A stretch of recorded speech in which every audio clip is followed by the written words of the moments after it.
WNST. We can hang out, watch a little football, watch the Steelers play on Thursday night, and nothing is going to happen. But that's not the case when you're 4-5 and your head coach has been here 11 years and your quarterback's been here 11 years. And, of course, the quarterback with the hip injury. Jeff Zrebiec was amongst the first, if not the first, to report that on Friday out at The Athletic. He is out in Owings Mills, embedded with all things drama around the future of John Harbaugh, Joe Flacco, as am I and Luke and everyone else. And Jeff, we're like everyone else, right? We're trying to put the pieces to this puzzle together, and I don't know that the Ravens really have a forward strategy here other than trying to get guys healthy and trying to win a couple of football games and keep the season alive here. Yeah, I mean, you hear and read about all this drama and you see some of it, and they which is very rare. I mean, they've had some issues, around here. Let's be honest about that. But the extent of drama and he should go and is he going to stay and all that stuff at this time of year is odd around these parts. I mean, we're not used to it, and it kind of it paints the picture of a bad team that isn't going to the playoffs, and we don't know that yet. I mean, I don't think they're a bad team. They may be mediocre, but they're not a bad team. And B, look, if they beat the Bengals, then they play the Raiders at home. The Raiders are 1-8, probably the worst team in football. And they win these two games, they'll go into December either as in right there in wild card position, or they'll be in that spot. Where they'll have a chance to finish it off and to play a good December and be in the playoffs, and then who knows? So it does feel premature, but I think that's part of it. When you cover a franchise that doesn't lose a whole lot, that's been pretty stable, and then you start getting into the years where they haven't won for a couple, and they draft a rookie quarterback, then kind of all bets are off going forward. So this is probably how we expected it at some point this season, but we didn't expect it now. Not a week or two into November. It has been a fascinating sort of narrative, right? Because when the draft happens late at night, everyone on the national side as well, he'll be playing by the bye. That's why you draft him in the first round. And then we went out there and saw them throw the footballs around in May and in June and in August. And it's not even close, Jeff, and you know that. That if Lamar Jackson has to go play these next 7 games, maybe they'd find a win or 2 or 3, but it won't look the same way as it does with Joe Flacco. And I left my seats with the team up 17-7 late in the third quarter 3 weeks ago now. Feels like years ago. And they were about to go to 5-2, and they had held Drew Brees to 7 points through 3 quarters. And really, over the last 9 quarters, which has taken 3.5 weeks to play because of the bye, this thing has really, really devolved in a lot of ways. And then there's the Flacco injury, which we saw on Sunday, but obviously came out on Friday, and now will be one of those issues we work through all week, and certainly something Marvin Lewis has to work through all week after getting annihilated on Sunday by the New Orleans Saints. Yeah, the Saints game does feel like ages ago. We're all talking about their defense. It held them to 7 points in 3 quarters, even though there's some long drives the Saints had.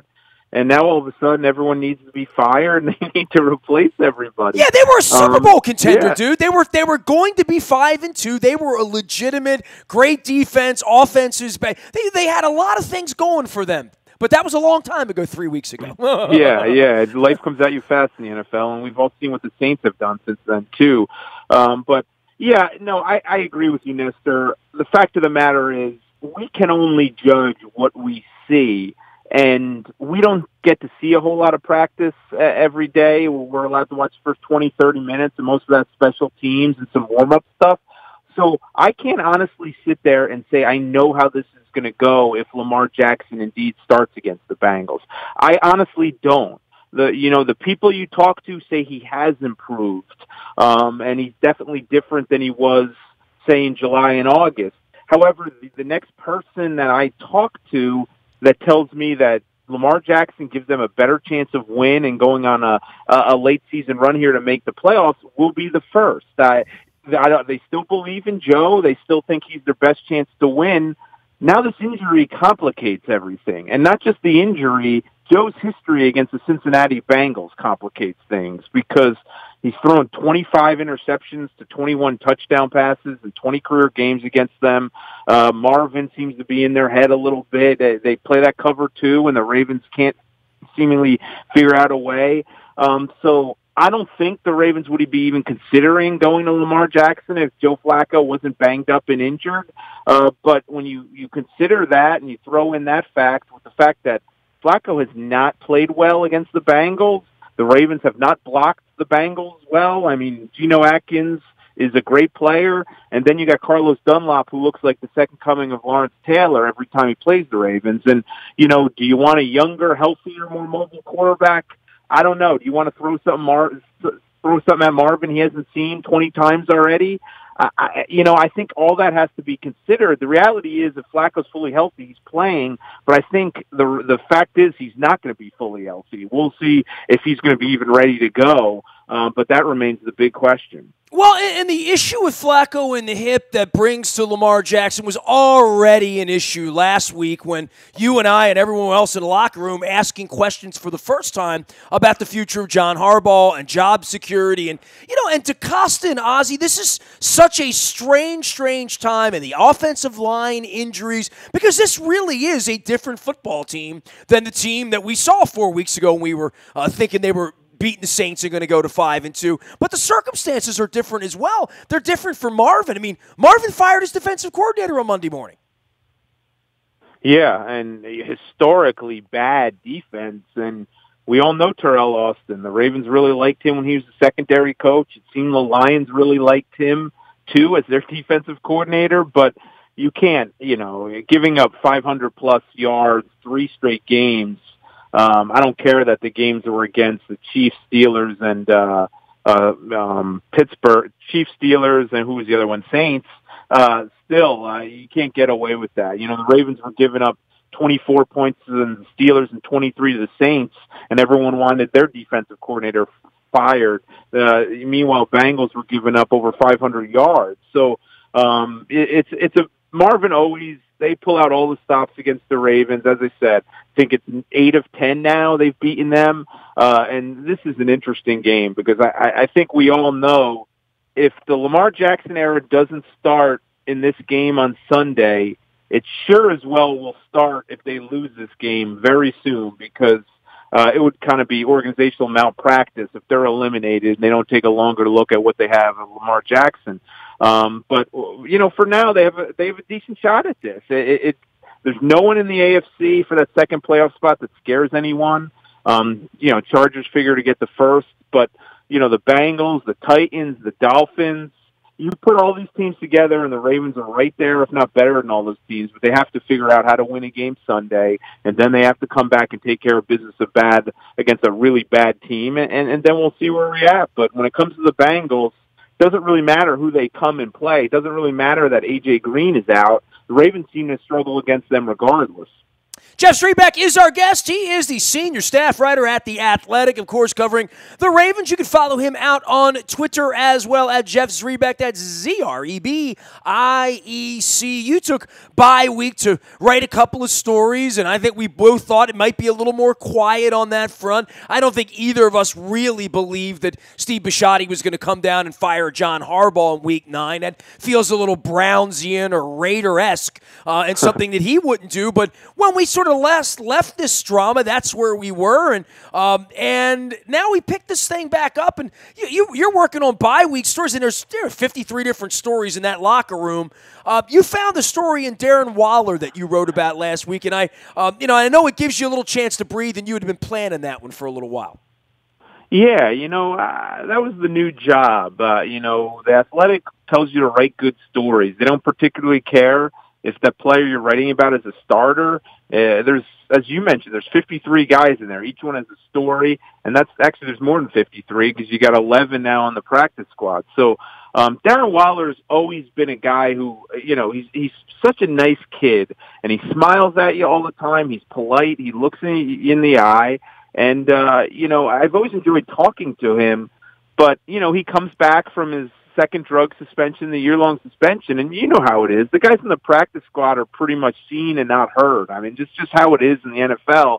But I always wanted to catch up with him and see how he's doing and talk to him a little bit about what it was like to be out of the NFL for a year. And look, I got more than I bargained for. I had no idea how serious his drug issues were. He had told people in the past that he was just taking marijuana, but he admitted that it was pretty much across the board: cocaine, pills, marijuana, alcohol. He was doing it all. And, how frank he was and how he didn't dodge a single question, talking about, sort of how getting suspended was a relief because his life was going down such a bad path, and how he worked basically a low-income job at a supermarket stocking shelves last year during an NFL season. Just a fascinating story he had, and it was just one of those things, Nestor, where as a reporter, I got more than I bargained for. I half expected him just to be, talk a little bit about what it's been like to be back and how disappointing it was to be away. But he kind of opened up, and I didn't really have to work very hard. I just listened, asked a few questions, and let him go. And I think he's a guy that has made a lot of mistakes in his life. He admits to them. He basically said he's kind of been living a lie all these years, trying to be someone who he's not. But he's also a guy you have to root for. I mean, you got to love a story like this, and he's a talented guy. We all saw him in training camp practices. There's days where he looks unguardable, and the talent's obviously there, and credit for the Ravens for sticking with him and trying to give him an opportunity. I don't know that he plays this year for them.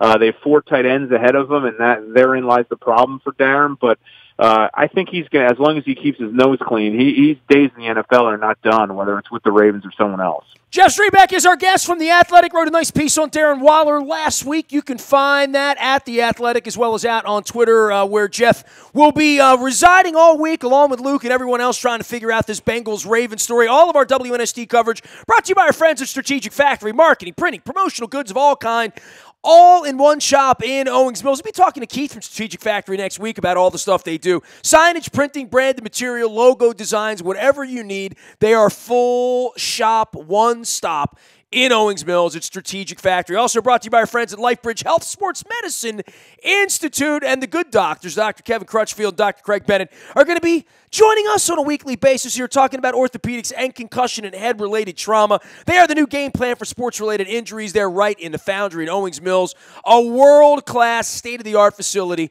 and Cal Ripken looks great on the billboards. Find them at LifeBridge Health Sports Medicine Institute at Foundry Row in Owings Mills. Also our friends at Amici's of Little Italy. I made my way over there 2 weeks ago for the Pane Rotundo, the meatballs, the best marinara on earth. It's all on High Street in Little Italy. Take her to Amici's of Little Italy. Jeff Zrebiec joins us here from The Athletic. Let's get back down onto the field here, and out of all the other stuff here, they have not run the ball well. The offensive line has been banged up, and since that's happened, they've really struggled. Now Flacco's hurt. We don't know who's going to play this week. It's funny how the wide receivers and the tight ends and all of these targets sort of go away by the middle of the season. It dries up when you have no running game, a gimpy quarterback, and an offensive line that probably contributed to making your quarterback gimpy. Yep, you're right. And, that's where they talk about the importance of the bye week. It's not just to get rest and get some of the injured players back, and that should apply for the Ravens. You'd like to think that they'll get, Ronnie Stanley and James Hurst back, and they'll be close to whole up front. You'd like to think that Alex Collins will be a little fresher. He's dealt with injuries all year, but beyond even the health, they talk about this as being an important time for self-scout. John Harbaugh's coaches were there all week. They weren't, they didn't go away. Players went away mostly after the first couple days, but Harbaugh gave them all week off to rest their bodies, and then the players went away, but the coaches were in all week, working on game plans, breaking down video. They need to figure out something to get this run game going. Last year they finished 11th in the NFL in running yards per game, and that was basically with the same cast, yet without Marshall Yanda. And, obviously Ryan Jensen's not here this year, and I think the Ravens took a little hit there, replacing him with Matt Skora. But they have plenty enough to run the ball at least competently, and they haven't done that. And you kind of see it. You get one-dimensional, and it affects you in the end. We all know Flacco's numbers when, he has to throw the ball 40, 50 times a game. They're not good. If they're going to win, they're going to have some success in this final stretch. It has to start with running the football because they're not playing good defenses the rest of the way. Let's be clear about that. The Bengals are 32nd in the NFL. They don't really play a really good defense the rest of the way. Now, offenses, they're playing the top offenses in the league the rest of the way, whether it's the Chiefs, the Chargers, the Falcons, especially at home. So they're going to have their hands full. So they're going to need to run the ball on offense, control the clock, and keep the defense from being out there on the field totally and not getting extended too much. But we'll see what this week brings. But it would be a positive start if they get the offensive lineman back, Stanley and Hurst, healthy. Maybe they keep Orlando Brown at right tackle. I think he deserves to be there. And then they move Hurst inside. And replace Alex Lewis, or maybe score. They do something there, and then all of a sudden, maybe they get something going on the ground a little bit. But that has to happen for them to win 5 or 6 of these final 7. Well, you mentioned Zeus going in at right tackle, and I know they were high on him from the draft, and he had the bad combine and all that. Looked good during camp. Now has had an opportunity to play. We talk about Flacco and Lamar Jackson. Who's the better player? Everyone would say Flacco. If you're talking about a right guard, whether it should be Hurst or Brown on any given week, you probably have a nice little split decision in the building, and it might even favor Zeus at this point to be that guy that he has earned a spot. And one of the things you want to see Lamar Jackson be better than Joe Flacco in order to be out on the field. You want to see guys win jobs and step up and play better. And in the case of Zeus, he's really one of the first guys here to really step up and say, I deserve this job. We haven't had a lot of young guys outplaying veteran guys on this team in several years, quite frankly. Yeah, and you know what? And I've been called an apologist and stuff on Twitter for this, but the Ravens are getting criticized and said Zeus Jr. should have been out there from day one.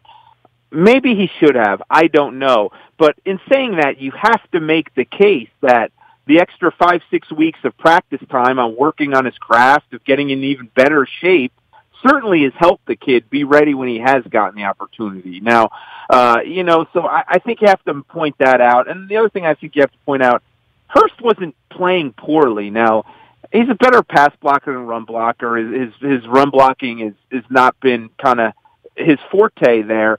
But, I think he was and I know people are going to say, well, that's not saying much, but beyond, Stanley and Yonda, I thought Hurst was playing better than Lewis and Score all along. So this whole notion of, it's Hurst's fault, I don't think so, but I think you've seen what you need to see from Zeus Jr.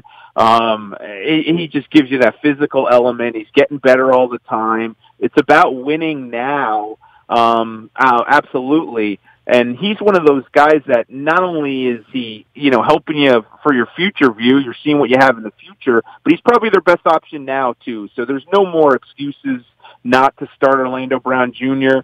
I think the bigger question should be, what does this mean for Hurst and Alex Lewis? Does this mean that James Hurst goes to left guard, or are they going to pay James Hurst what they did? I think it was, around $3 for $13 million this offseason. You're going to pay that for a swing offensive lineman? I don't know. I think Hurst is one of their 5 best offensive linemen.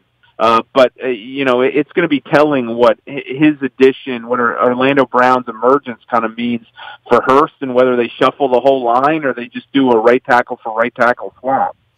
Jeff Zrebiec is our guest from The Athletic. We are talking about all things Ravens in preparation for the Bengals and the Ravens game this Sunday. You can read his work out at the Athletic, as well as on Twitter at Jeff Zrebiec. We talk about the veteran guys around here, Jeff, and how many Weddles and Suggs and Cooks and Flaccos and the Yondas, the guys that have been around here a long time. This becomes as important a game as they've had, because to your point, falling 4-6, losing this game, especially a division game again, would sort of signal this transition that we started to talk about for the older players. But I'm still trying to figure out who the best player on the team is. And, Jeff, when they hand you that card in a couple weeks saying who's the team's MVP, I'll be damned if we're not going to say it's the kicker again. And he missed an extra point that lost him a game a couple weeks ago. I still think the kicker is their best player. That's not a good place to be in 2018. No, I totally agree. And, it's this, as we talk about John Harbaugh's job security, it's this, you get to this conversation of what has held them back, or I don't want to say held them back, but what has prevented them from going 10-6 and 11-5 and making the playoffs since 2012. They did the 1 year in 14, but those other years, obviously there was that one, I think it was 5-11 year where they were just so banged up and, it wasn't going to happen. But you look at the other years and they've been close, but what has prevented them? Is it John Harbaugh and his staff's coaching, or is it the drafts and the free agent signings? And, and I bring that up because, all the attention's on Harbaugh here, and I know Eric DeCosta's, replacing Ozzie Newsome in sort of this agreement that had already been reached, which has nothing to do with, Ozzie's job performance. But, I've long thought for the last couple of years that this team is more of a talent issue than it is a coaching one. And I'm fine if they decide that, look, we need to start over, we're going to rebuild. You mentioned all those players. Now, we're talking about the head coach and quarterback constantly, but there's players that have defined what being a Ravens about and what they've built here, guys like Yonda and Suggs. Those players have defined that, and if they rebuild, they're probably not going to be around either. So all that comes into play. But look, I can understand if you want to change the head coach if you kind of get in a rebuilding, but they better figure out a way to better evaluate and develop and kind of draft and all that stuff, because I don't think they've had an upper-tier talented roster in a long time. And I think they have a lot of good. I'm not saying that. There's players on the team that every team would want. But I ask this question all the time. Who's the guy that offensive or defensive coordinators are staying up late at night to prevent from wrecking the game on Sunday? Who is that guy? Who's that guy in the prime that can do that on the Ravens? And they haven't had that guy for a couple of years. And, that's the problem. And for all the blame John Harbaugh gets, some of it's probably deserved, some of it's not. It kind of amazes me how there's not been a lot of attention on some of their acquisition and drafting failures too. I think if you're going to rebuild, you need to take a good, and Eric DeCosta deserves an opportunity. He absolutely does. But if you're going to rebuild and do all that, I think you really need to look at how you're going about building this team and drafting and acquiring players too. Last thing for you, Jeff. Let's pretend that Lamar Jackson's going to play here. What's it going to look like as far as you can tell? If he's the guy who plays this week for a team that hasn't run much, we're going to see this RPO sort of crazy sort of thing that may give the Bengals fits this week if Joe Flacco's got a purple hip, right? Yeah, and, that's the thing. We talked earlier about how it needs to be a priority getting the run game going. Well, their average in yards per carry with Lamar Jackson in the field is a whole lot more than it is with Flacco, and that's not Joe's fault. That's just the threat that Lamar Jackson's legs bring. I think we'll see a pretty simple game plan. If it is indeed Lamar Jackson, I think we'll see a lot of running. I think they'll go back to Lamar's strength. In terms of they'll review the plays. You go in with an inexperienced quarterback and you tell them, look, give me 20 plays you like, and you get those involved early, and you kind of have some go-to plays. But to think Lamar Jackson is, if indeed he's the guy, is going to drop back and throw the ball as much as Joe would, I think that's crazy. I think they're really going to have to simplify the game plan. Lamar Jackson's been honest in admitting, it's been tough on him to get down all the verbiage and getting team in and out of the huddle and doing all that. So, obviously you admitted that late summer. There's a lot of football that's been played since, but it's still going to be an adjustment when you're that guy in the huddle. It's not that hard for him when he's coming on and Joe's calling the plays and then going out wide and Lamar has one or two decisions to make. When he's under center, he's going to have a lot more than that. So I think they'll probably try to keep it simple and really sort of establish the run game and do a lot of quick stuff. And also, Bengals pass rush seems to kill them every time, regardless of how it is against the rest of the league. So I think they'll get him on the run and outside a lot. And, you'll see some gimmicky stuff too, I'm sure. I think, if you lose, you're done. So I think they have to throw the kitchen sink at the Bengals too, in terms of, stuff they may be reserving or kind of trying to keep off film all season. I think you're going to need to bring that out this week. Yeah, you mentioned the gimmicky stuff, and, we're up there watching it all unfold at the same time. And we saw the Saints do it, and we saw them do it pretty well for a little while. I don't know if the gimmicky thing over 16 weeks in and out, here's 8 plays a game or 10 plays a game, we're going to go out there and run around. I don't know that I love the way that looks. I don't know that I love the way it sort of flowed, especially halfway through the season and the way it looked last week against Pittsburgh. I don't know that this has been a good roadmap for this team this year to think we're just going to bring Lamar Jackson in here and this is just going to work out well. Now Flacco's hurt, so it's a different story. But before that, I really wasn't digging what they were doing to begin with. Yeah, they've had moderate like if you look at how they run the ball with Lamar Jackson on the field, him as a decoy has set up a couple touchdowns, but what's the end game here? We don't know the toll it's had on the rest of the offense. How do you measure that? We don't know that if it's hurt Flacco's rhythm. All credit to Joe. He hasn't complained about it, even though I think we all know he's not a fan of it. He's voiced that in the past. So we really don't know about that stuff and some of those things. We do know what is it's produced, and they've been moderately successful, but moderately. The whole point of that was it should have been setting up big plays. It should have been making the Ravens look more explosive and getting one of your best athletes on the field. And this isn't Lamar's fault. I just don't feel like they found the right formula to sort of maximize his ability while also helping it improve the rest of the offense. So yeah, it's been blah kind of, if for lack of a better term. And if they go to it, if they have to, I've long thought, and I've heard people say this, look, if we need to win 7 games, if we're in a 7-game race here, you're going to want Flacco as your quarterback. He gives you the better chance. But if you're in one game and you may need to surprise a team, and that's what Lamar is going to have to prove, that, they should have success Sunday against the Bengals, because the Bengals' defense is terrible. And if they're throwing out Lamar Jackson, the Bengals shouldn't be that prepared. There's only so much stuff you can prepare for when he's only throwing 12 passes. So they should have some success based on what the Bengals have seen and haven't seen.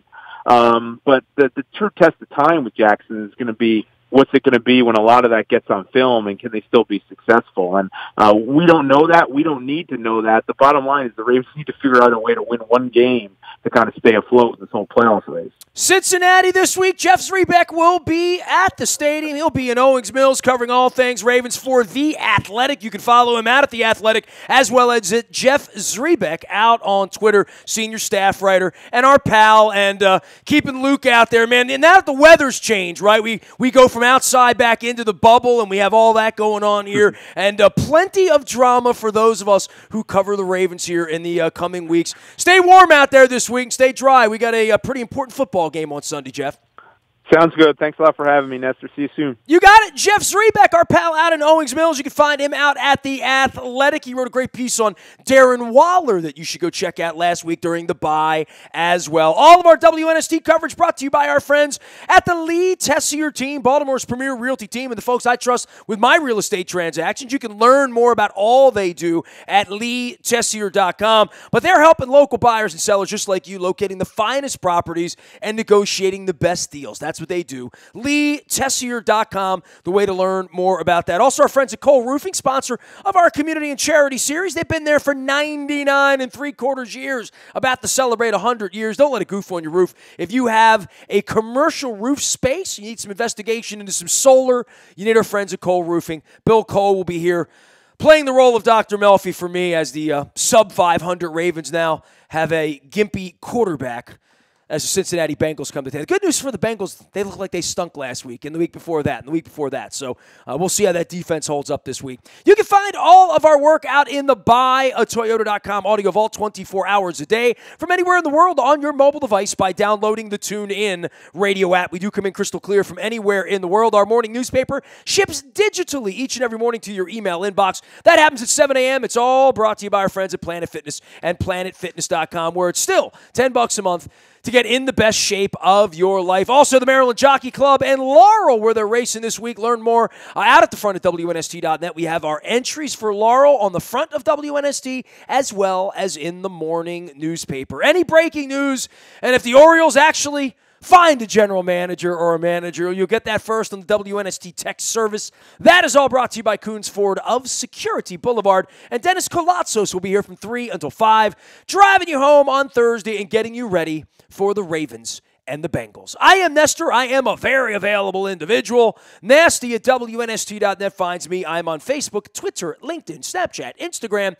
and streaming live right here on our Facebook Live, as well as our YouTube WNSTV channel. We are WNST.net, AM 1570, and WNST, Towson, Baltimore, and we never stop talking Baltimore sports.